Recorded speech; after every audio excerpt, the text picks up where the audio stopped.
Yes, we're okay.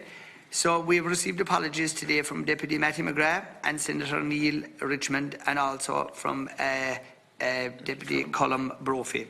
Now, the mobile phone notice, I'd like to remind members to ensure that their mobile phones are switched off. This is important as it causes serious problems for the broadcasting, editorial and sound staff.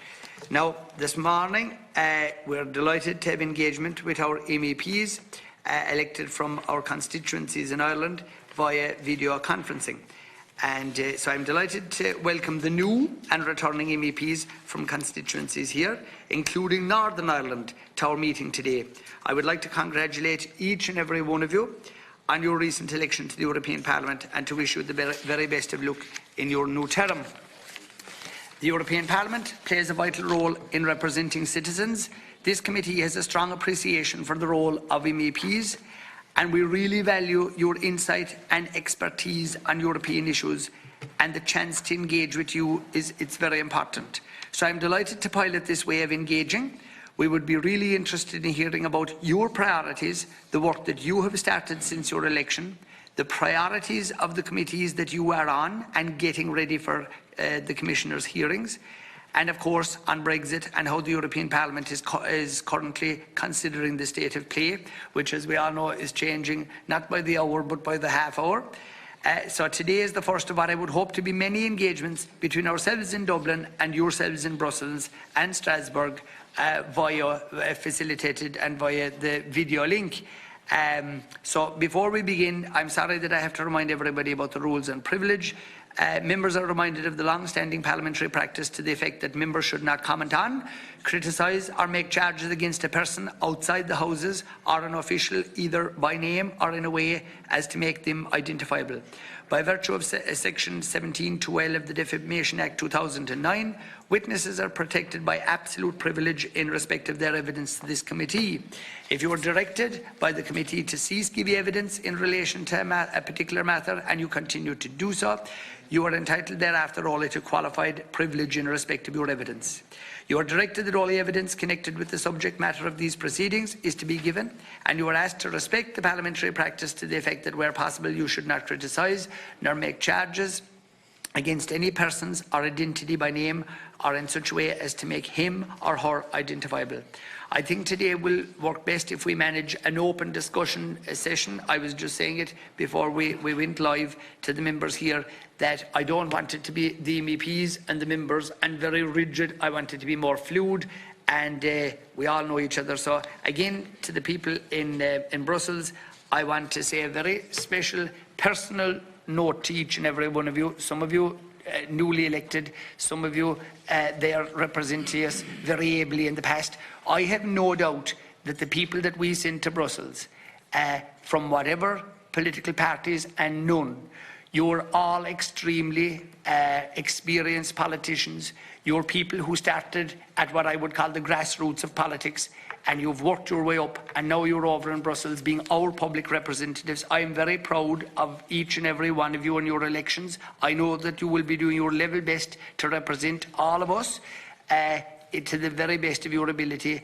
and we certainly in this committee, we have a very, what I would call, friendly committee, in that we work very much together, and we have done so for a number of years now, and we want to thank you for your time today.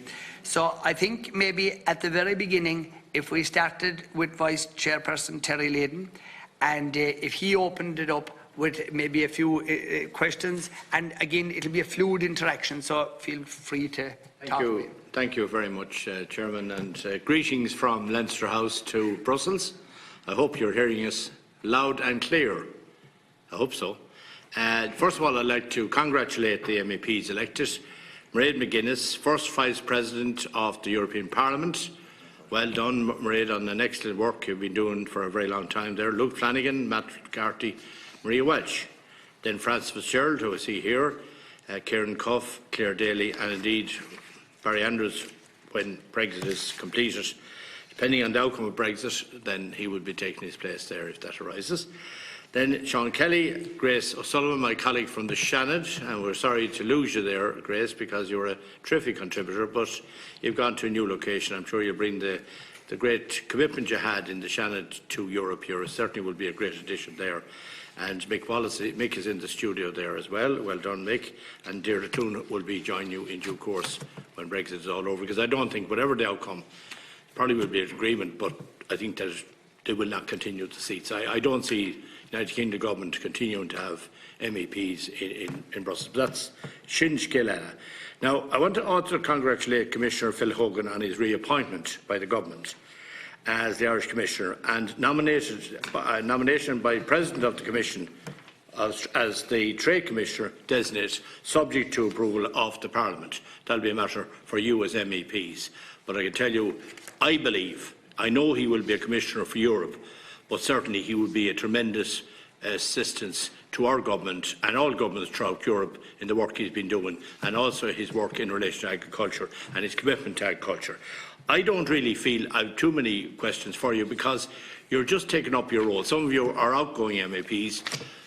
The few I see at the moment are actually new MEPs. So you're getting to know the ropes in Europe. But I want to say that what's vital is, as the Chairman said, the situation regarding Brexit. I'd like to hear your views in relation to the discussions that you have. And you have a very important role, because you are the MEPs. It's not us in this committee here, but it's you as MEPs that will have to ratify the agreement that is reached between the European Union and the United Kingdom. A very big responsibility. And that's where our MEPs will play a vital role, because what you say there will be listened to as the country that's most affected by the decision of the United Kingdom government to leave the European Union. And finally, in relation to the renegotiation of the Common Agricultural Policy, with the deduction of funding from the United Kingdom, of course, they won't be getting the share of the pool as well, so there is a saving there as well, because the Northern Ireland farmers will not be getting any of that, nor neither will the British farmers. So I just think it's vitally important that you protect the Common Agricultural Policy, and no reduction. We cannot afford, with the cut, and you're well aware of the dispute has taken place between farmers and the actual factories. The point is, if there's any cut from Europe in relation to the Common Agricultural Policy and the subsidies, it's going to put farmers in dire straits, worse than even now. And I know, coming from an agricultural area and having on a farm where we depend greatly on the actual subsidies from the European Union in relation to a suckler herd which we have, which is organic. So I'll be relying on our members of the European Parliament to ensure you fight tooth and nail to preserve the Common Agricultural Policy at the maximum rate, and I'm in favour, by the way, of the capping of that to a reasonable amount of money, not the major amount that's going to individuals. Thank you. Thank you, Senator. Perhaps if we were to go left to right, that would mean Mick Wallace, if that's okay, or do you want to have you set up? Make a brief contribution. Yeah, if you want to make an answer. Hello. Yeah, can you hear me? Yeah, thanks. That's good. Thanks for all the kind words. It's obviously taken us a bit of a while to find our feet over here, and everything is very different. So we're trying anyway. In relation to Brexit, I mean, the truth be told, we're very much at the mercy of what the English decide, of what the British decide, and they really don't know themselves what they want yet, or where they're going and what's going to happen. So it's very hard for anyone else to know. I mean, anything could happen yet. I mean, it's not even guaranteed that it will happen, but obviously it certainly looks like it will. But the actual shape of it at the end of the day is very much in the hands of the British. And there's not really much that others can do about it at the moment. In relation to, you're talking about the new commissioners coming in and all, obviously the new commissioners will be, there'll be opportunities to question some of them, I think next week. I mean, there was obviously a lot of debate over the election of the President of von der Leyen. You know, whether things change very much remains to be seen. She talked a lot about an emphasis on environmental issues from here on. Whether she matches that talk with deed remains to be seen as well. Well, hopefully she does. There's little doubt. I mean, if you were, especially if you had been to the plenary or watched the plenary for the 3 different weeks that we've been in Strasbourg, the issue of environment and dealing with the challenges of climate change is pretty paramount in all the groups, and there's a kind of a broad consensus that things have to change. Now, I know that Tusk made an announcement yesterday, and he was talking as if everything is grand, and the EU was doing great, and everyone else wouldn't do as well. But the truth be told, the EU isn't doing near enough, and things must change. Otherwise, we are not going to solve the problems that we're looking at. There's huge changes required, but I honestly believe that the MEPs from the various countries, from the different parties, are all feeling pressure from their own people that things cannot go on as they are, and that things are going to have to change. And there's no doubt about it, but environmental issues are going to be paramount in the next couple of years, and it is the biggest game in town for the next couple of years, in my opinion. Anyway, I better stop talking because there's so many of them here. But anyway, listen, the idea of linking with committees at home in this manner is an excellent idea. It really makes sense. Obviously, it cuts the travelling is obviously a huge factor out here, and it's mind-numbing sometimes, and we obviously have to do less of it. But doing this meeting through this format is an excellent idea, because I think it is really important that we tap into the committees at home as much as we can. Thanks very much. Could we move to Francis Fitzgerald? Oh, sorry, Senator, you want to... Thank you. My error, my good friend and colleague Billy Kelleher, our Fianna Fáil MEP, and that's a total error, because I had him on the list here, and mea culpa, mea maxima culpa, Billy. We miss you at the Parliamentary Party.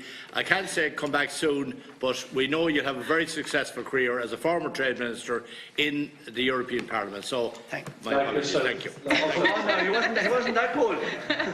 Thank you, Senator. Thank you, Chair. MEP Francis, yes. Thank you, Chair, and thank you, Senator, for those comments, and we all appreciate them absolutely. And it's a great honour to be representing Ireland here in the European Parliament and to get the support of the public. And I think people are engaged in European issues in a way they really probably haven't been before, particularly with Brexit. And I'd like to start with the support that we've got here. It's very, very striking. We hear about it all the time, but to actually go into the Parliament and to see this 7-page resolution that was passed last week, which is totally supportive of the Irish position on the backstop, on the issues that, protecting the border, making sure there isn't a hard border and the all-island economy, and so on. It's very, very striking, first of all, to see the depth of knowledge that there is here amongst members from all countries, and also then the level of support. So it's very, very strong. And Michel Barnier has spoken to us on quite a number of occasions. I've heard him a number of times now, as well as Ursula von der Leyen, are following through on the policy that we have seen, with Barnier saying this is a critical time. It's a time for truth to the public in terms of the impact of Brexit. And we see the new developments again today, which are so disturbing in relation to the British Parliament. But from my own point of view, I'm on the Economic Committee here, which is a very important committee for Ireland, because it deals obviously with financial services, with banking, has been very caught up with the huge challenges that we've been through in Europe over the last 10 years. I agree with what Mick is saying in relation to the Green Deal. Ursula, it's very striking on that and very strong. It's everywhere. People are utterly committed, and it's now to see the implementation of that. And I think we will do a lot of work together, because this is a place where there's a lot of compromise as opposed to adversarial politics. There is a lot of working together, and I think the different parties will put forward their priorities, and I think we will end up with stronger action, but it will take time. In the Econ Committee, we're also looking at money laundering and more effective legislation across Europe. Ireland does well in this regard. But it is a critical issue, and there's countries where it's a much bigger problem than other countries, and we do need to really get working on that. Sustainable finance is going to be very big as a topic. I think it's one we're going to hear more and more about in the Econ Committee, and generally in our banks and our financial institutions, having to have more and more instruments to support what can be done in terms of green energy and support for it, financial support for it. I attended a very interesting meeting last week on the Sustainable Development Goals, and it was very disturbing to hear about the trillions that are needed to implement that, and the very low support from the public sector and the private sector at present, that both need to up the game considerably in terms of supporting if we are to implement the Sustainable Development Goals. So that's a topic of its own that you might like to pursue at another point. Also, of course, the EIB has this, the European Investment Bank has a huge amount of money, 700 billion over the next number of years. And we have to make sure that Ireland gets its fair share of that. We already are seeing about $1 billion at present in terms of climate change initiatives, support for small business that will have difficulties during Brexit one way or another. The EIB has a fund there for, through the banks, being made available for small business. But I think that's something the committee might be interested in keeping an eye on and seeing how the implementation of that goes over the next few years, and to make sure that we do, put forward reasons to why we should get money from this fund. It hasn't always been, we haven't always taken down the full amount of European funding that we could in the past. And just to mention very briefly, I'm on the Development Committee as well, and also on the Women's Committee. And there's going to be a new gender equality strategy coming forward from the Commission, and that's going to be very important. And gender budgeting, and making sure that every project that comes from Europe, that there is a gender budgeting aspect to that. So perhaps I'll stop at that point. Francis, for that contribution. Deputy Seán Haughey. Good morning, everyone. This is Dublin calling. Sounds like a Eurovision contest there, And the chair is going to buy the points afterwards, apparently. So I don't know how he's going to deliver them to yourselves. Anyway, I have a couple of questions that probably, I don't know how relevant they are, but I welcome you all here, and welcome my friend and colleague Martina Anderson as well. Just the first question, I suppose, is the most obvious one. How can we better support your work in the European Parliament, specifically your work on designated committees, and how we can improve engagement between MEPs and the Oireachtas? I know there was a challenge before. We used to, the day that the European Affairs Committee met, and there was we tried to tie in. So maybe it's too soon to be asking that question, but I think that's I think we're all agreed that we want to have more serious engagement with yourselves. So how can we facilitate that and the work of you on the various committees you're on? Do you believe that the European Commissioner designates will be supported by the European Parliament? And will you be voting to support them? And if not, why? What do you think about the European Commission President-elect Ursula von der Leyen's decision to she talked about creating a Vice President for protecting our European way of life? Would you agree that the language of this is the language of the far right and racists? Even Marine Le Pen endorsed the new portfolio, saying calling it an ideological victory. But do you know what I don't know what exactly is she talking about? Protecting our European way of life. So again, it might tie in with some of the more controversial statements that have been made by Irish politicians in relation to refugees. Again, one of the huge challenges facing Europe. I know Mick would have been involved. He went to Calais, and many other, many of us have been interested in this thing. But in relation to the amount of refugees Ireland take, compared to the Italy's, the Greece, and so on, huge challenge there for Europe. And again, if there's time, maybe if someone might comment on that. And I suppose lastly, the Brexit stuff. You've heard about the Supreme Court decision in Britain there in relation. People are calling for Johnson's resignation and so on. But I suppose the unique situation that Ireland is in fairness to I think all of the MEPs that were there before, you know, there's a lot of the groundwork has been done, and I just, you know, your sense of how you can work together in relation to the Brexit issue. So, and like Terry, you know, congratulations on your election, and again, looking forward to working with you in the future. Thank you.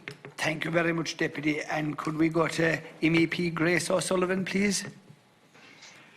Thank you very much, Coghlan, Healy-Rae, and it's really a great honour to be here in Europe and to be speaking to our Oireachtas colleagues today. And the first point that Deputy Crow raised there about communications and facilitating communications, well, this is it. This is the start of it, and you know, it's great that the initiative has been taken for us to input into your committee in the Oireachtas and to share points of interest.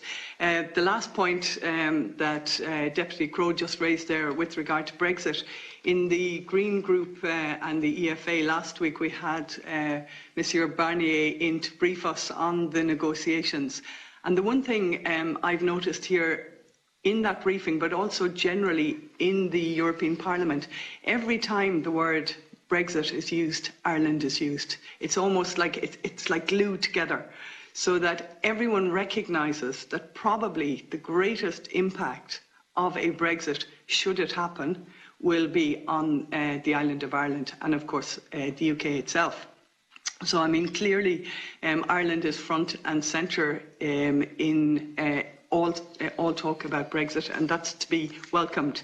So this morning I just came out of the Fisheries Committee, which is called the PESH Committee, and we had a commissioner in just talking about the technicalities of access to EU waters by the EU members, should there be a Brexit, and equally a British access to Irish waters.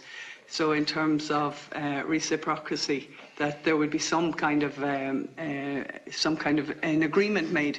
But what was very, very clear this morning in that meeting is that there's still a sense, just 5 weeks out from a potential Brexit, that we're not really ready. That if you look at the language that was being used today, you know, in terms of the fishers on both sides, so should the UK leave, and European nations, and particularly 8 countries that use the UK waters, that because nothing has really been finalised, there's still a great sense of uncertainty for the fishers, and also, in as much as some agreements, some attempt is being made at trying to achieve some kind of agreements, it's very difficult because the EU are finding it difficult to get engagement with the UK in this regard, but also in terms of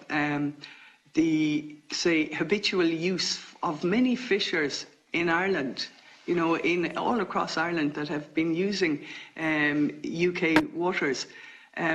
Like, what's going to happen? You know, is kind of some kind of a barrier going to go down on the 31st of October or on the 1st of November? I mean, what is going to happen? And there is a lack of security for fishing communities, but also for the processors, for the industry in general.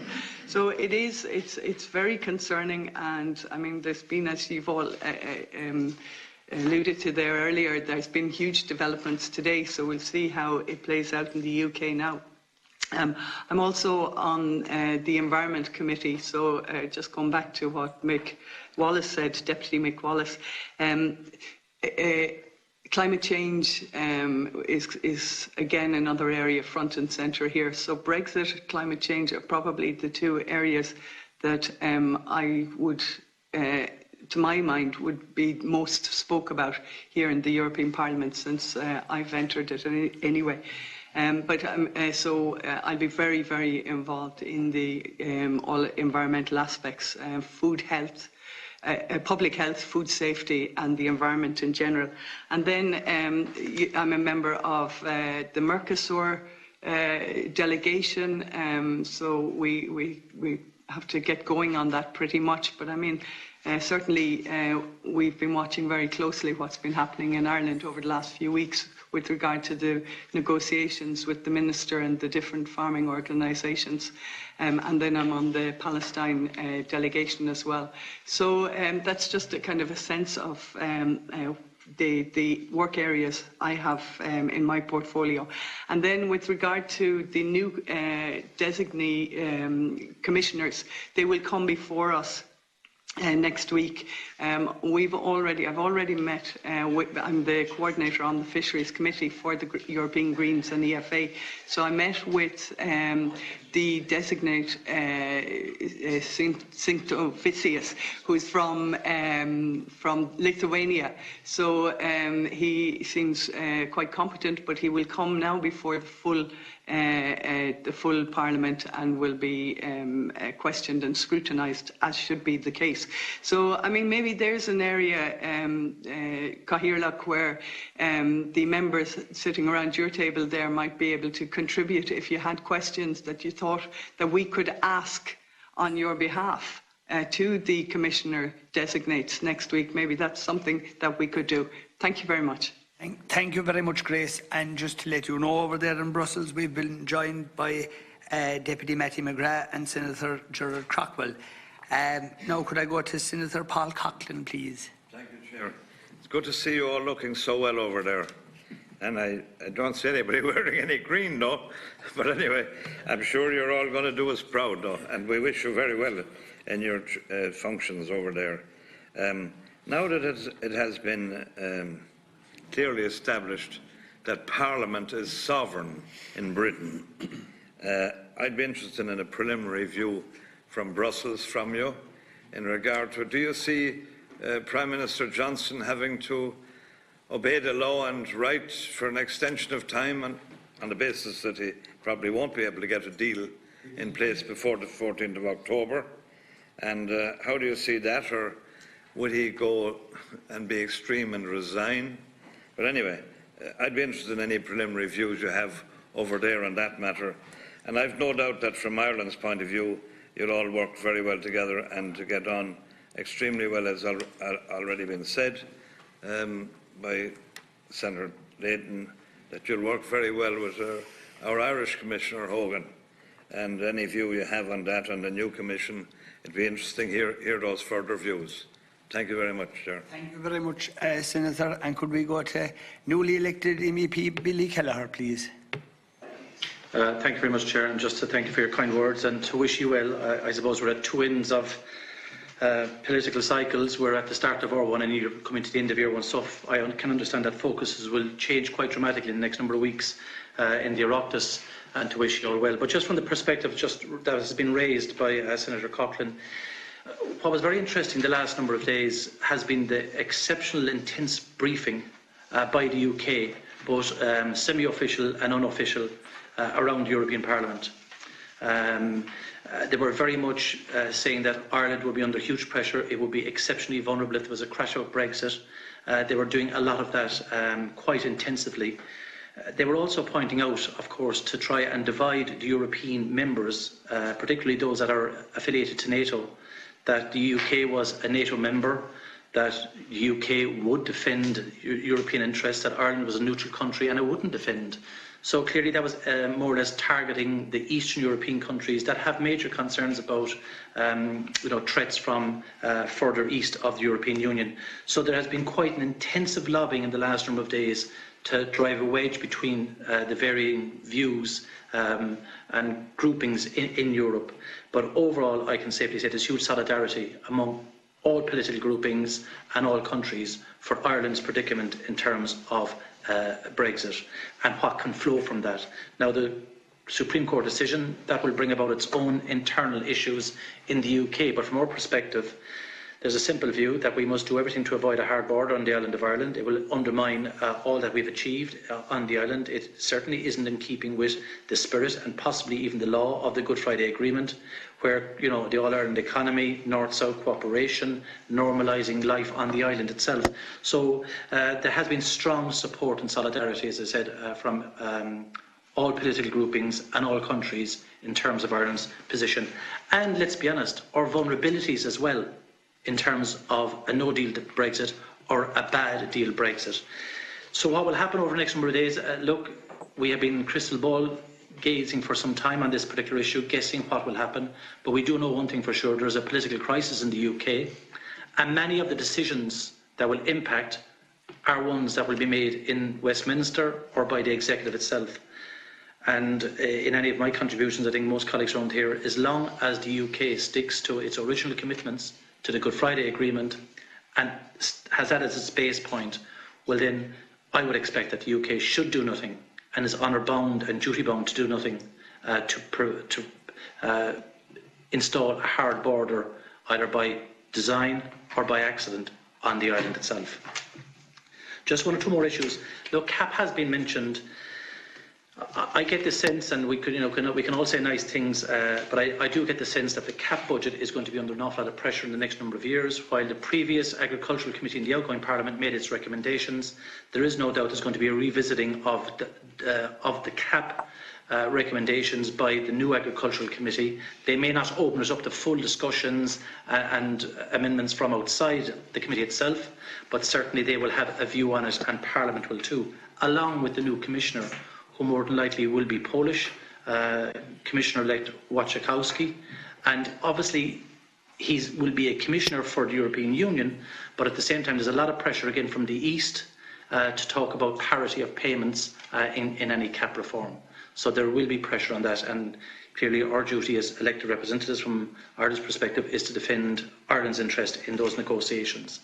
Just two key issues that are very big at the moment in the Econ Committee, which Francis Fisher and I sit on. One is the issue of credit, access to credit for small and medium-sized businesses, capital markets, and how we fund small and medium-sized businesses in the years ahead. You probably know yourselves more than anybody else that the Irish banking system isn't functioning as we would like it to be. It seems to be incapable of assessing business loans. It seems to be unsure of whether or not it is a bank that, are interested in lending, interested in supporting small and medium-sized businesses. And the latest figures will indicate that that is the case, that they are not lending to the broader economy, and they're not acting as a stimulus in supporting small and medium-sized businesses. And that's having a profound effect on the capacity of businesses, and particularly if we have a shock Brexit, where you could have short-term cash flow problems for many small and medium-sized businesses. The Irish banks have to step up to the plate, and they have to vastly improve on what they're doing at the moment, which effectively is not lending into the broader economy. And I think that's an issue that Oireachtas members and the committees here and members here should really pursue in the short and medium term, immediately on the issue of Brexit and potential crash out, cash flow crisis, and longer term, the sustainability of the economy and underpinning that with proper credit. And finally, Deputy Crowe, you did ask about protecting European way of life. It's one of the portfolios of the Commissioners-elect. And I suppose what we should really be talking about is actually protecting life in Europe and protecting life across the planet. And our priorities will be almost consistently, in every aspect of policy, will be first benchmarked of environmental impact. That is my reading of the political dynamics that are now at play here in Europe, across national governments, with an increase in people participating, both civically and electorally, that are pushing the climate change agenda. It is now mainstreamed very much here. So that will have implications, again, in the context of agriculture, transport, how we construct in Ireland, and we better be to the fore of it. And finally, again, how do we fund all those issues in the Irish context when our banking system is not capable or is not sound enough to actually lend into the broader economy to stimulate investment in the green agenda and the green economy. So I suppose there are more thoughts, also opinions. But look, Brexit is the short, medium term here. That is the issue that we are most concentrated on. The Commission hearings will happen. There'll obviously be varying views from political groupings, from individuals, but overall there may be one or two that may not make it past into the final selection process. But by and large, my view from Commissioner Hogan's point of view is that he will be a great asset to the European Union, but from a perspective that where we face potential trade negotiations with the UK in the context of Brexit, I very much welcome the fact that we have Commissioner Hogan as the Trade Minister, because he will bring a perspective and an understanding of the All-Ireland economy and what is required to ensure that we have as little disruption as possible between the Republic, the North and the island and Britain. Thank you. Thank you very much, MEP Billy. And could we now go to Senator Gerard Craughwell? Thank you very much, Cahill. Colleagues, can I start off by congratulating each one of you.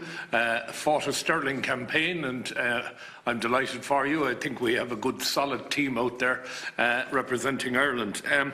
The first thing I want to talk about is Brexit, as everybody here seems to talk about. There are 11 countries between Finland and Greece that have borders.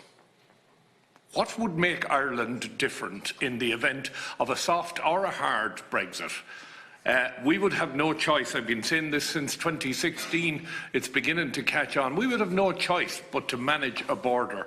The level of management will be a function of the way in which Britain leaves the EU. But at the end of the day, you cannot have, and as European MEPs, I'm sure you would agree, you cannot have an open border with a third country. That's the first one for you. The second one is the issue of migration. Migration, the European community has failed to deal with the issue of migration, forcing economic migrants to declare themselves as refugees. We have no policy with respect to economic migration, and above all countries, Ireland should be leading out on this, for we've been economic migrants for as far back as we can remember in our history. Forcing people to declare themselves as refugees in order that they can get residency in Europe is causing huge problems across Europe, particularly in Eastern Europe and of late in Ireland. And the final one is on the issue of defence. There is an ongoing discussion in this country about a European army. You cannot have an army without an independent intelligence unit, independent of all countries. Can any of you see a situation where the European Parliament and the 27 members will ratify a situation where we set up an intelligence agency for Europe independent of all countries? I cannot see it happen in any way. And I think there's an obligation on those of you who have been elected to the European Parliament to dispel myth. I can certainly see a need for a defence agreement or a security agreement. We need greater cooperation between our police forces. We need greater cooperation with respect to trafficking, people trafficking, drug trafficking, etc. But the notion of a European army is miles away from that. And I think there's an onus on those of you in Europe to either spell it out as we are heading in that direction, or to spell it out that this is a nonsense and we need, what we are actually trying to do is have a security policy rather than a defence policy. Thank you for your time this morning, and it's always good to see you guys. Once again, congratulations. By the way, Grace, can I have my soft armchair back now that you're gone? Okay. Thank you very much, Senator Craughwell. And just to let you know, again, over in Brussels, we've been joined by Deputy Frank O'Rourke now also. So could we go to MEP Mr. Kieran Cuff, please?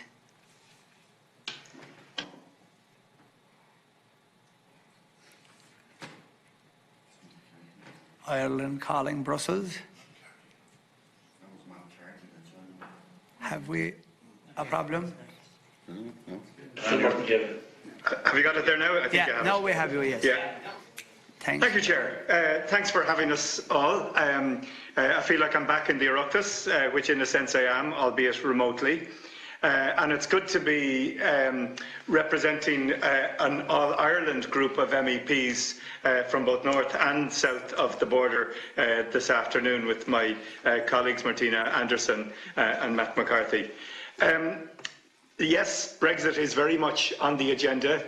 Michel Barnier, I think, spoke passionately and wisely last week, not just in the main plenary in Strasbourg, but also to our groups. And he spent about an hour with the Green group.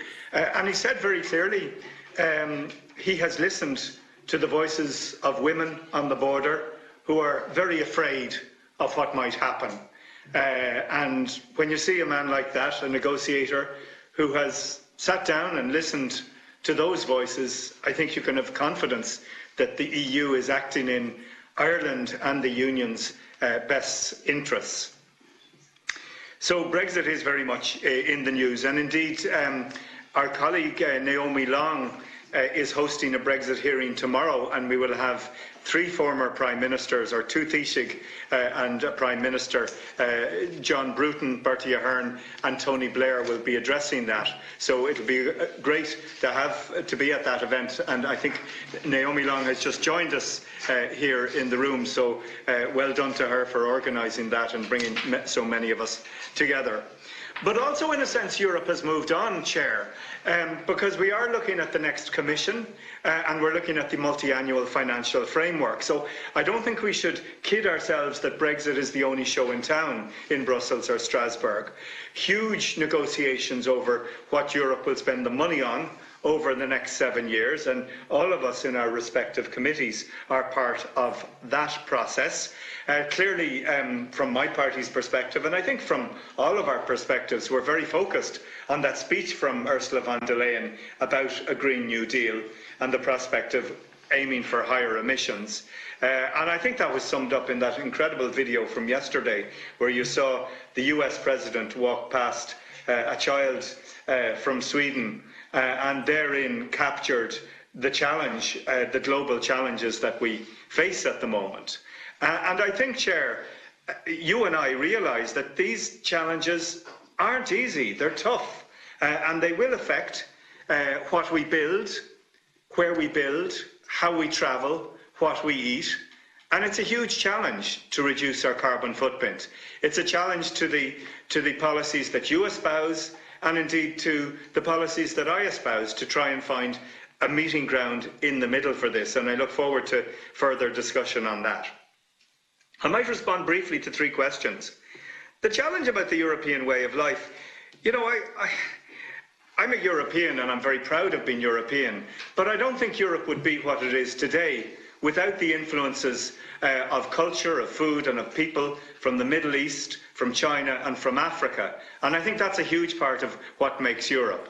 And I think it was very dangerous for Ursula von der Leyen to pit migration and the European way of life against each other in the same portfolio. I think that was wrong, Chair, and I hope that she will reconsider that. On the second issue of different dependency the difference from Senator Craughwell about those other countries that have a border going outside of the European Union, those 12 countries stretching from Finland down to Greece. The difference is we are hugely dependent on our friend and nearest neighbour, the UK, whereas those countries which stretch down on the eastern borders of the European Union don't have a strong economic, social or environmental links with their neighbours. But we are inextricably bound to the UK, and we have to manage the separation process, and it looks likely that there would be very significant job losses as part of that, and that's where the EU comes in, and it's where the Irish government and indeed the UK government have to show leadership in this. The final issue, the final question you had was about, you know, an intelligence service or an army for Europe. The European Union has a internal security and situation centre, and we have an external action service. So we do have a lot of cooperation over how we meet the threats that Europe faces both within and without. And I think it's a very large jump to go all the way to the suggestion of a common European army from the need clearly to have internal and external cooperation on issues of security. So I think we should be very careful not to conflate good security and intelligence with the need for a common European army. So I leave it at that, Chair. I have an Industry and Energy Committee that I have to go out to, so I won't be able to be with you for too much longer. Thank you. Very much for that, Kieran. Deputy Seán Haughey, please. Thank you, Chairman. Could I thank you all for taking the time to link up with us this afternoon? I'm sure you're very busy over there in the European Parliament. To congratulate you, like other speakers here, on your election. It's a gruelling campaign, and you did very well. And also to congratulate you on the committees that you have taken up and the roles that you will now be playing over there. To our TDs and senators that have been elected, we miss you. And we will deal with the by-elections in due course that you have left us with. Thanks very much for that. But anyway, just to, on a couple of issues, the European Parliament elections, I think, were very interesting in that the European People's Party and the Socialists and Democrats no longer command a majority. And I think there were gains then for Renew Europe and also for the Greens. So it's quite a fragmented Parliament, if I may say so. Do you think, in relation to the appointment of the new President of the European Commission, there's any fallout from that, in that the Spitzen candidate system broke down and the European Council leaders did their own thing, so to speak? Is there bad feeling about that? The whole mechanism, I think, for appointing the big positions in Brussels seemed a bit unseemly from this distance. And just maybe following on from that, it's suggested that Ursula von der Leyen, that she had to rely on the votes in the European Parliament from far-right and populist MEPs from Italy and Poland and Hungary. Do you think maybe she's compromised there on that particular matter, in that she won't be seen to be effectively doing everything possible to ensure the rule of law is enforced at European Union level? And it's taking up some of the questions which my colleagues have asked here earlier in the proceedings.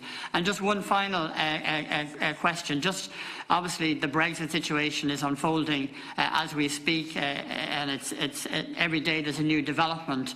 But the significance today of the Supreme Court judgment, how do you think Europe and the MEPs obviously and other movers and shakers in Europe would feel about another request for an extension of Article 50, because it must be a real possibility now arising out of developments today. If the UK look for an extension of Article 50, how do you think that would be viewed? Well, obviously at the European Parliament level by the MEPs, but maybe further afield as well. Thank you very much, Deputy Haughey. And could we now go to MEP Martina Anderson, please? And we'll actually take two MEPs now together, just for a bit of balance. Hello, Chair, and thank you for the invitation to address you here today. I'm going to deal with this in three different parts. The first part to deal with the AFCO Constitutional Affairs Committee, of which I'm a member and the coordinator for. The second one, I'm a member of the Trade Committee, and the third issue, I am the coordinator for my group on Brexit. The AFCO committee, just to give you a quick run through of where we are with the files, that is the lead committee that is dealing with Brexit. And the right of inquiry is one of the files that's still currently on our table. It was on the table before the last mandate. And basically, unfortunately, we have the European Council, of which the Irish Government is a member, is blocking the right of inquiry for the Parliament to have a role in terms of strengthening the power of the Parliament. Now, that said, we have had legal services telling us that there's a possible legal case where we could take the Council to court, and that's a discussion that's going on among the coordinators and the Chair at this moment in time. The other one is to increase the role of the Ombudsman in terms of his or her remit. As you know, we'll be voting for the Ombudsman in the time ahead, or person. And then the third is work that we're currently doing at the moment, led by myself, with regards to a proposal around possible treaty change that is going to look at climate justice and climate accountability. Obviously, at this moment in time, there was reference made to the Commissioner referring to the values, European values. And when you look at, for instance, the environment and carbon credit, for instance, allowing big global industries to pay to pollute, that is not the kind of values that we are looking to take forward, particularly from our group. So that just deals in a nutshell with the AFCO committee, the Constitutional Affairs Committee, which is the lead committee, by the way, that will receive all of the information on Brexit. Trade, I'm a member of the Trade Committee. I'm working very hard with my colleague Matt McCarthy. One of the issues that's going through that committee is around Mercosur. Obviously, the Dáil has already indicated its opposition to Mercosur, and we will be organising a hearing, Matt and I, in the future, and we'll give you information on that. I work on the Palestinian delegation as well, like Grace. I used to chair that Palestinian delegation, and I've been calling relentlessly for the suspension of the association agreement, because when you look at the behaviour of the Israelis acting with impunity, and the Dáil has supported, for instance, the Occupied Territories Bill, and we are looking about the EU should not be accessing goods that is made in the illegal territories, the legal settlements. You have Australia and New Zealand. That's another trade agreement that is quite advanced at the moment, and that's likely going to contain agricultural access, and Matt is very concerned about that and the implications that that is going to have in Ireland. Well, obviously, in terms of, to answer the question, what's the difference between us and the other 11 countries that was referenced? Well, apart from the fact that we're partitioned, that we've had a conflict, that we have an international agreement that is lodged at the United Nations, and I could go on and on. Brexit is going to have profound implications for the island of Ireland. Obviously, the north of Ireland is going to be severely damaged. And I believe the House of the Oireachtas and the committee here today, it's more than just an exchange of views between ourselves. It's more than just an observer status that you have. I think you should be taking on a role in facilitating the conversation that is well underway, particularly in the north of Ireland, with regards to our future. And that is a democratic right. You cannot, on the one hand, you cannot speak out of both sides of your mouth, in my opinion. You cannot say you're going to uphold the Good Friday Agreement in all of its parts, respecting the democratic provision in that agreement that affords us the opportunity, for instance, where we're at the moment, to get out of this train that is going to potentially crash and go over a cliff, and tell us that we have to stay on it. When there's a trigger mechanism in the Good Friday Agreement, an international agreement, and in law, in the, both in terms of the two governments have put it in statute for our right to self-determination. 9 opinion polls. Opinion poll after opinion poll after opinion poll is showing that the majority of people in the north do not want to crash out of the EU, do not want to be taken out of the EU, and obviously in terms of Brexit and the backstop is the least worst option, and we have said that repeatedly, but it still drags us out of the EU. We do not want a situation where cows and washing machines have more EU legal standing than people. This is about people. This is about the peace process and the political process. And I would say, without having to speak for the people of Monaghan, Cavan and Donegal, the last thing that they want to see is physical infrastructure moving into that part of the island because of a crash out of the EU and the North being designated as a third country.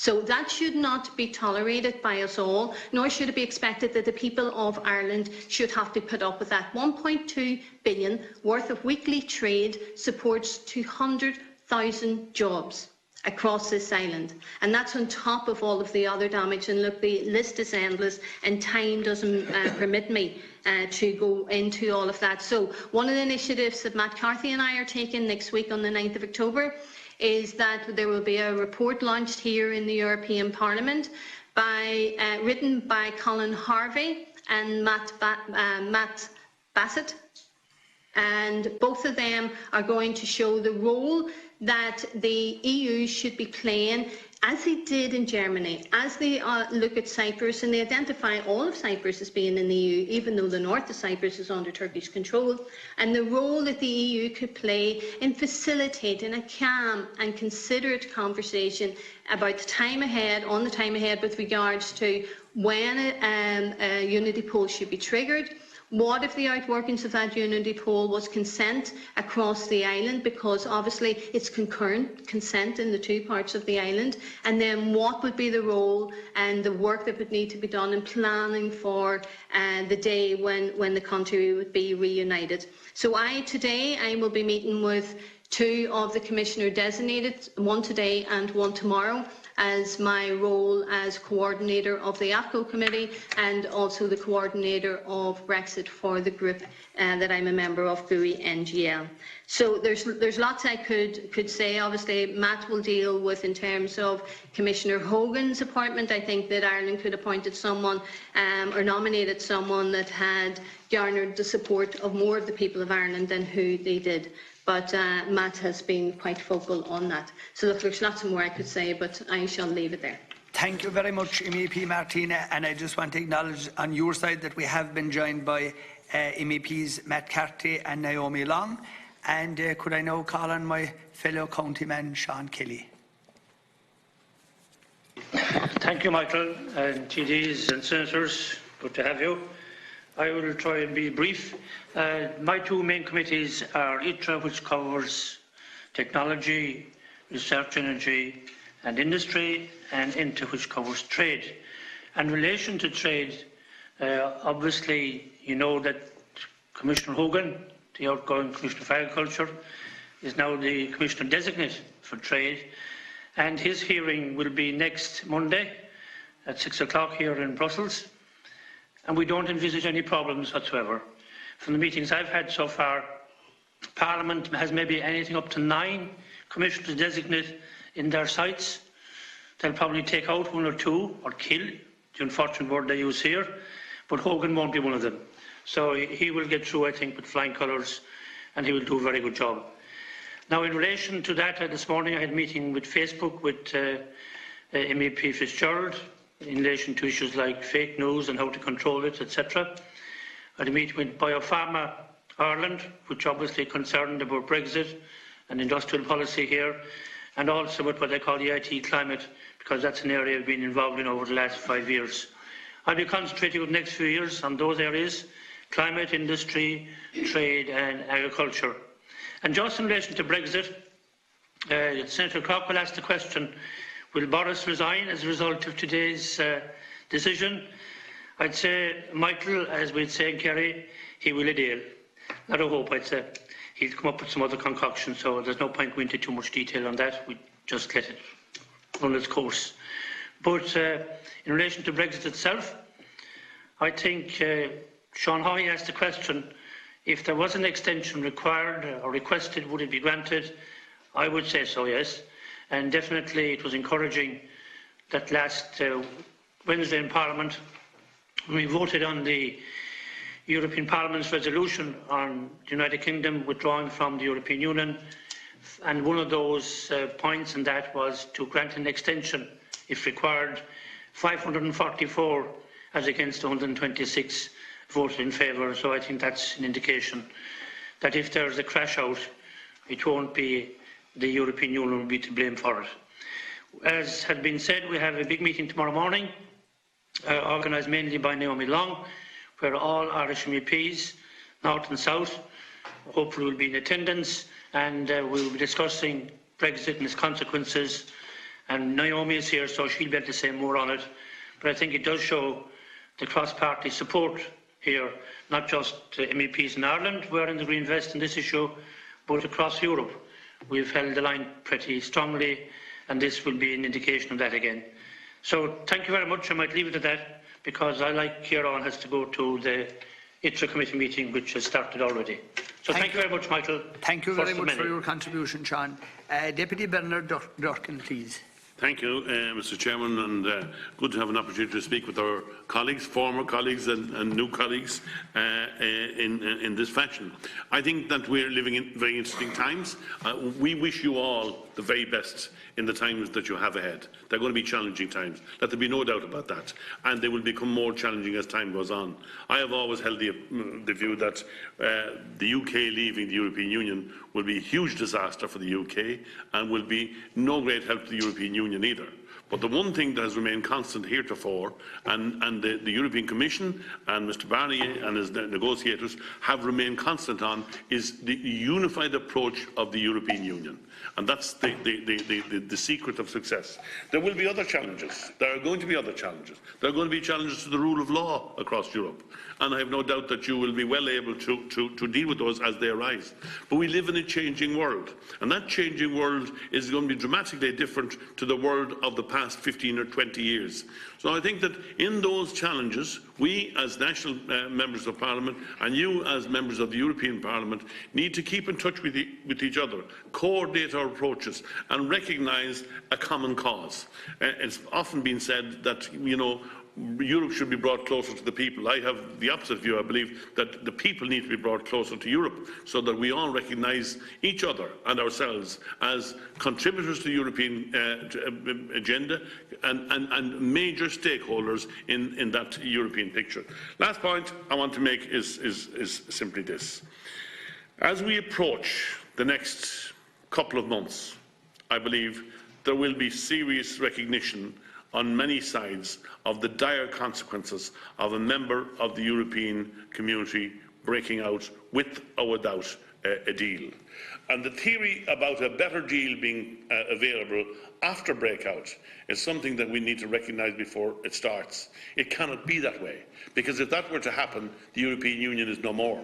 So the reality of it is simply this. I believe that there is now a recognition on all sides that Brexit was not a good idea to start with, is not going to improve anybody's position, either in Europe or in the UK or in Ireland. And the emphasis must be, from our point of view here, the Good Friday Agreement was agreed by the UK government. It was supported by the United States, by the European Union, by the Irish government, and as co-sponsors of the agreement, that still remains. Much has been said about the backstop and how the backstop is supposed to be undemocratic. Well, the Good Friday Agreement wasn't undemocratic. Strongly supported by all people on both sides of the political and social arrangement in Northern Ireland and in the South. So, in the time ahead, from my point of view, I believe you and we need to keep in close contact with each other in order to ensure that we have an influence on the agenda ahead, and to recognise the challenges that are there, and also to recognise that the next 5 years, in terms of the formulation of the modern Europe, is going to be vastly different to the Europe that we have had experience of over the past 30-40 years. Thank you. Thank you very much, Durkan. Could I call on MEP Matt Carty, please? Thank you, Matt. And thank you to the members of the Oireachtas Committee for hosting and facilitating this engagement. I think it is another useful opportunity for us to share our views. I understand that people have other meetings to go to, so I'll be as brief as possible. There was a number of questions, I think, in relation to Commissioner Hogan. Let me say this: I hope and I wish that Phil Hogan is a success in his new commissionership role. As Seán Kelly has said, I don't see much opposition here at the European Parliament, but as I say, I personally hope that he succeeds.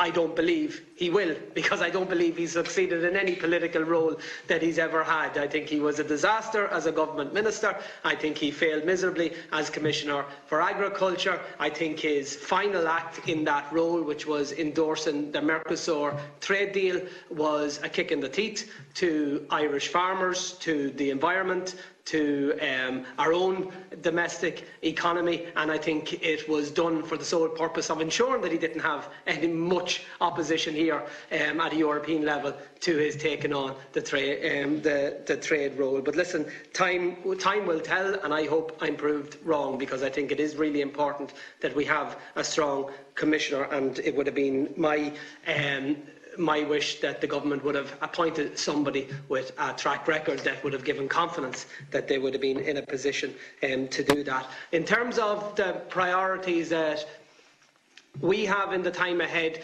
clearly there are a number of huge, significant debates coming at us all at once. One is the EU trade agenda. There is a sense I get that the prevailing political opinion in Dublin is free trade has been good for Ireland, therefore all free trade deals are good deals. I accept that free trade has been good for Ireland. I accept that we need to have an open economy and that we need to have trade agreements. But I don't agree with the premise that all trade agreements are good agreements. I don't, for example, for the reason I've mentioned already, believe that Mercosur is a good deal for Ireland. I have huge fears for deals like the New Zealand trade deal.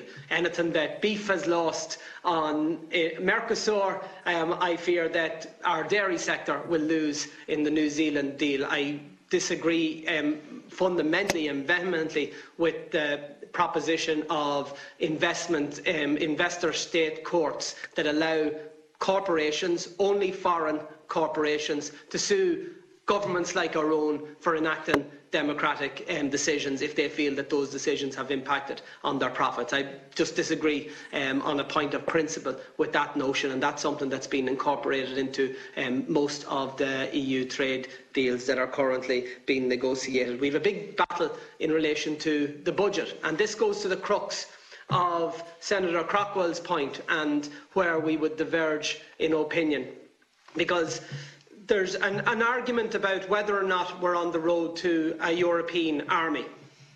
All I know is that those people in this House, those people right across Europe, including the commissioners responsible, have cited PESCO and the Common Defence Fund as being pivotal building blocks on the road to a European army. That's their language, not mine. They celebrate that fact. And I believe that that's regrettable, because when we're dealing in the context of the European budget, we're now in a situation where the proposal that's been put forward by the European Commission is that Ireland will pay hundreds of millions of euro extra into a European budget. But in return, we actually get less back in the programmes that are actually most important to our country, the likes of the Common Agriculture Policy, Cohesion Funding, other vital funding streams that are actually the reasons why, in many respects, membership of the EU is so valued in Ireland. And instead of funding those types of programmes, instead the Commission is proposing that we open up a new budget line of €13 billion.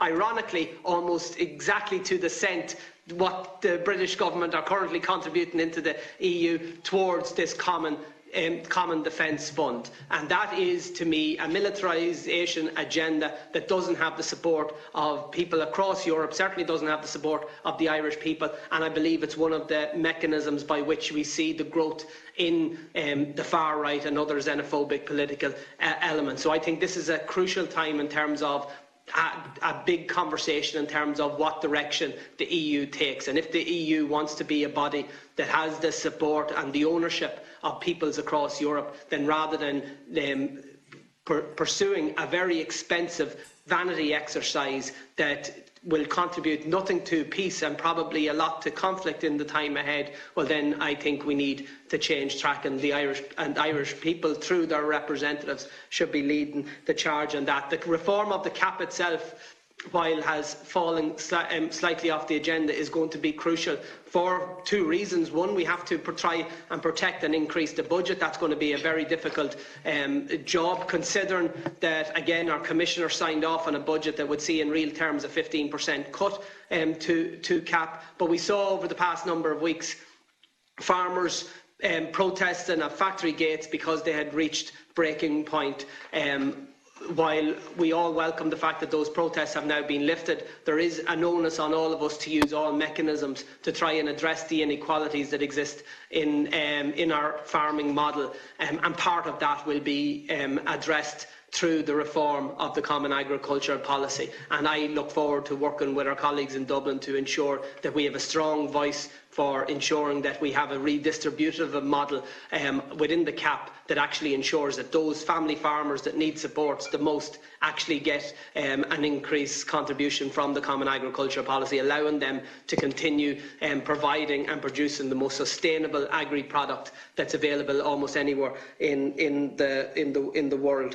In relation to Brexit, and much has been said already, I think what we've seen today is just another outworking of the dysfunctionality that is the Westminster system at the moment. And I think it's quite clear when you see that British governments being taken to court and losing court cases, essentially describing their actions as unlawful. You can see why more and more people in Ireland are turning their backs from Westminster. We have a big job of work to do. We have been working here with everybody who will work with us to try and minimise the damage that Brexit would present. But to go back to Senator Craughwell's question, I'm actually astounded that somebody would ask what's the difference between a border of Finland and another country than the border that actually partitions our country. That is the fundamental difference. The border in Ireland is an artificial border, was put in place for political purpose, and has been nothing but a cause of grief since its inaction. The border and partition has cost Ireland economically, politically, socially, absolutely. It cost us countless lives as a result of the conflict, and therefore we have a situation whereby the mechanisms that were put in place to undo the damage of partition and undo the impact of the border, they were twinfold. They were the Good Friday Agreement and the rights that were provided within it, particularly the right of people in the north to identify themselves as Irish citizens, if that was of their choosing. That means there's a responsibility on Oireachtas members to protect the rights of those Irish citizens. But coupled with that was the membership of the single market and the customs union, which actually meant that physical manifestations of the border could be undone. Let me just say this. I'm from County Monaghan. My nearest county is County Armagh.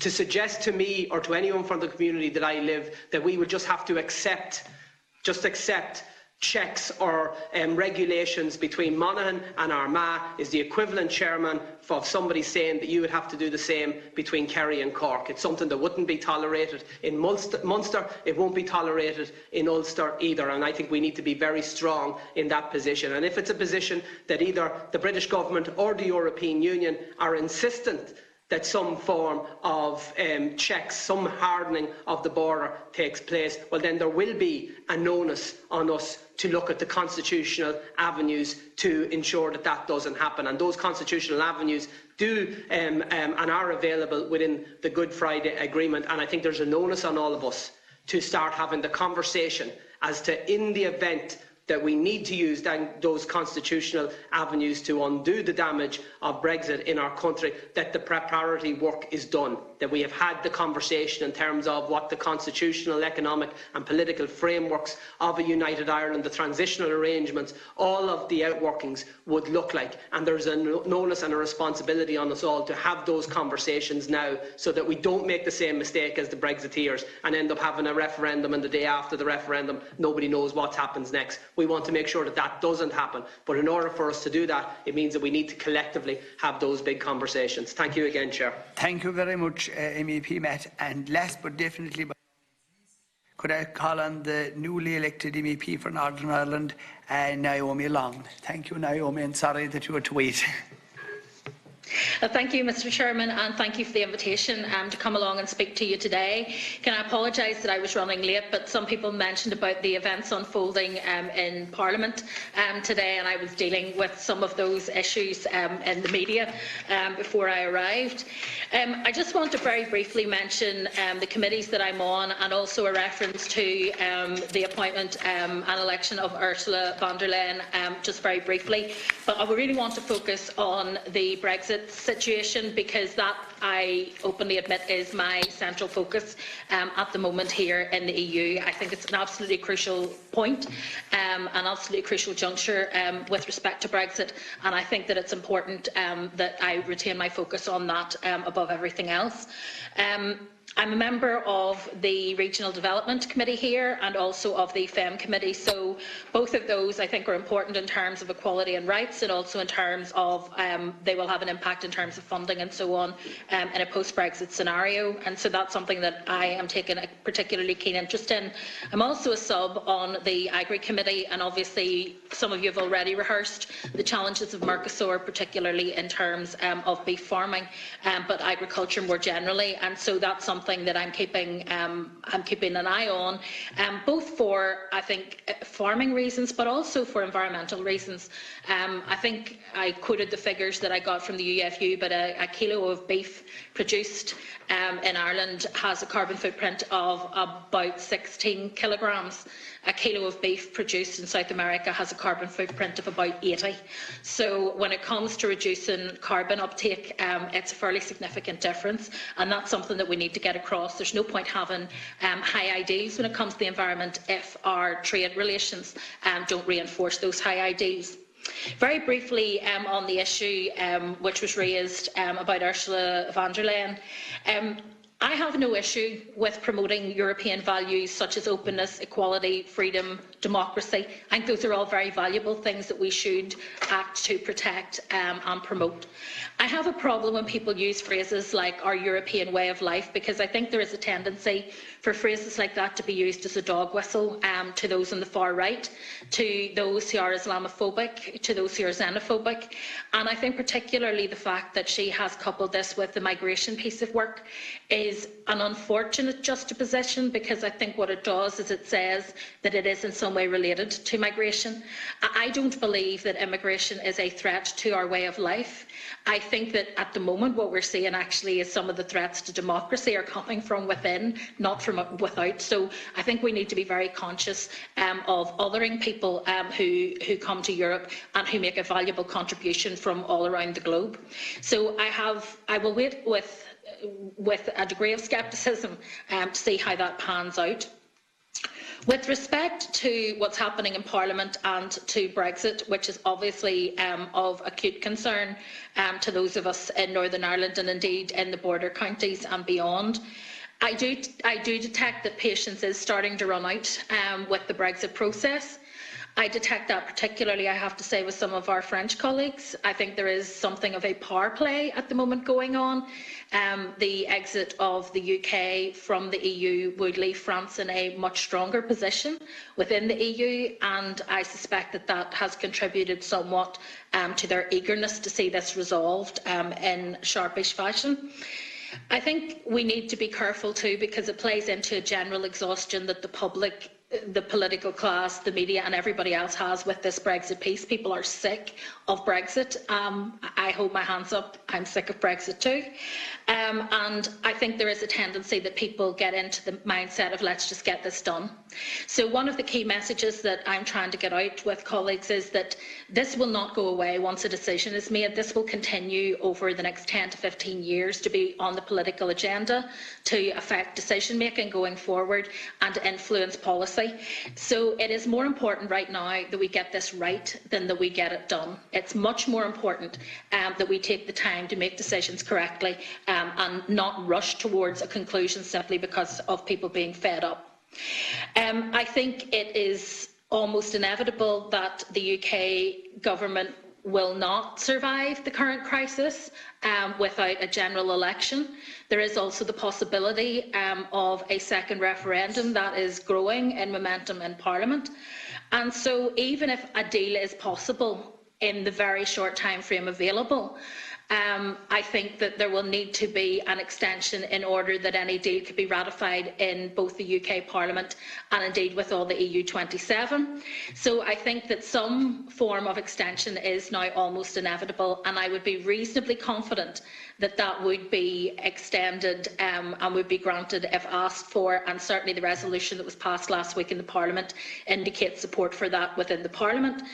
My one concern is that there is a degree of conditionality attached to it, and whilst I have sympathy with those who want a clear answer as to what it is the UK government intends to use that extension for, I am concerned that that conditionality could give Boris Johnson wiggle room to say that he has complied with the letter of the law in asking for an extension, but won't accept the extension given because of the attached conditions. And so I think we need to tread very cautiously. And I think that that's a piece of work for the Irish Government and others to make sure that any extension isn't framed in a way that allows Boris Johnson to wriggle out of his responsibilities. Because as we have seen with the ruling in the Supreme Court today, he is more than happy to wriggle out of responsibilities at every single level. With respect to his future, should he resign? I have no doubt whatsoever he should. He is unfit for office. That has been reinforced by today's judgment, not discovered by it. And I think that he ought to go, but will he resign? I don't think so. And I think what he may do, however, is use today's ruling to try to, through some machinations, get a vote of no confidence in Parliament moved against him. That would then put Labour in the invidious position of having to vote confidence in him in order to keep Parliament standing and avoid the snap general election, which he's been seeking all along, and that could cause real problems. So trying to predict what might happen from here, I think, is incredibly difficult. But I'm pretty certain that whatever Boris Johnson's next move, it will be in order to try and sustain himself in number 10, because I believe that's his only objective. In terms of tomorrow, it's already been mentioned by others that we're going to have the event tomorrow. We're focusing specifically on Northern Ireland and the issues around the Good Friday Agreement, around people's quality of life. A lot has been said about the economic impact of Brexit, and that is understandable because it is a massive impact right across the island. But there are also psychological, political, socio ramifications of Brexit that I think we need to look at, just how individuals' lived lives will be impacted upon by changes at the border. And so tomorrow we will start off looking at the Good Friday Agreement. We have former Taoiseach John Bruton coming to speak as our keynote speaker. We also have contributions from Tony Blair and from Bertie Ahern. All of the MEPs from Ireland, North and South, and from the UK who are pro-Remain have been party to the organisation of the event, but I've also invited Diane Dodds as a Northern Ireland MEP, and I have invited a member of the Brexit Party to attend, because I believe that it is important that they hear firsthand the realities of the border and don't simply sweep away and dismiss the concerns that people are expressing. The second panel then will involve people who are coming over from Northern Ireland, and they've started to arrive today. They're quite a broad mix. We have people from border communities against Brexit. We have people from the Climate Change Coalition in Northern Ireland. We have community worker from Derry, and we also then have some academics as well who are joining us. So it's a very broad-based panel, but the idea is to try to give the lived experience that brings colour to the concerns around the border, so that people, other MEPs who come to observe, will be able to go away feeling that they understand better than when they arrived the complexities of it. There are obviously different views between all of the parties. I mean, I've listened to Matt and Martina understandably argue that the solution to all of this is a united Ireland. It's a solution to everything. If you talk to Matt and Martina, and I understand where they're coming from on that, but I think that there are other complexities in terms of people's positioning. So some of the UK MPs want a people's vote, others want a general election, and so on. What we're trying to do is get to a point where everyone, as all the Northern Ireland parties, on the surface at least, do agree that a hard Brexit would be incredibly damaging. That's a kind of common position that's been taken north and south, and that's a position that I want to see other UK MEPs also come on board, and other MEPs from across the EU, because I think we need to reinforce at this point in time just how vulnerable Northern Ireland would be, and the Good Friday Agreement would be, to any hard border. I think it's also just important to say that as a result of that, I'm hoping that we will be able to get some kind of joint statement from all of the MEPs, and I think that that will be quite a powerful counter to what we have seen of late, where much of the diplomacy feels like between Dublin and London, it kind of feels like megaphone diplomacy. I don't necessarily hold Dublin responsible for that. I think that the way the UK government has responded to the Brexit situation has made it incredibly difficult. But as somebody who was formerly an Assembly member, and to see that institution suspended now for 3 years with no serious prospect of it being restored because of what is going on with Brexit and the inability of the UK government to shake loose of the DUP. I think it really is of concern to me that the Good Friday Agreement is front and centre of the discussions we have on Brexit and also the discussions we have about restoration of the Good Friday Agreement in all its parts, because I agree with Martina, all its parts includes having a working assembly, it includes delivering for people on the ground through that assembly, as well as all of the other structures, north, south, east, west, that were envisaged in that agreement. And I think until we get to that point, we have a lot of work to do. Thank you. Thank you very much, Naomi. Just in wrapping up with our engagement with the MEPs, could I just say to each and every one of you that were able to make it today, I think this has been a very worthwhile experience because this is going to be the first, hopefully, of our engagement with our MEPs using this link. I think it's very worthwhile. I think it's going to set down a precedent for other Oireachtas committees to also use this technology. I want to say my gratitude to the technical staff and to our own secretariat and to the people on your side over there who obviously had to do work, technical work, to put this together. I really think that it's worthwhile because of the simple fact that I want there to be continuous engagement with our MEPs, and whether it's this committee or other committees, I think it's very worthwhile, for example, for the Agricultural Committee to be dealing with MEPs who are specialising in agricultural committees over there. And when you have something to engage with the Houses of the Oireachtas, this is obviously a great forum and a great way, a great thing to use. So I've been looking forward to this for a while. We had a try of it earlier on, and we wanted to get it up and running properly, and I believe today is the first successful day of that. So thank you again for your time. I appreciate you all have meetings to go to, and I also am very conscious of that the Dáil will be starting here now very soon. So I will now suspend the meeting for a few minutes to allow the video link to shut off, and when we will return, we will be in private session. Thank you again to all our MEPs and to everybody who worked on that side to make this happen today. Thank you.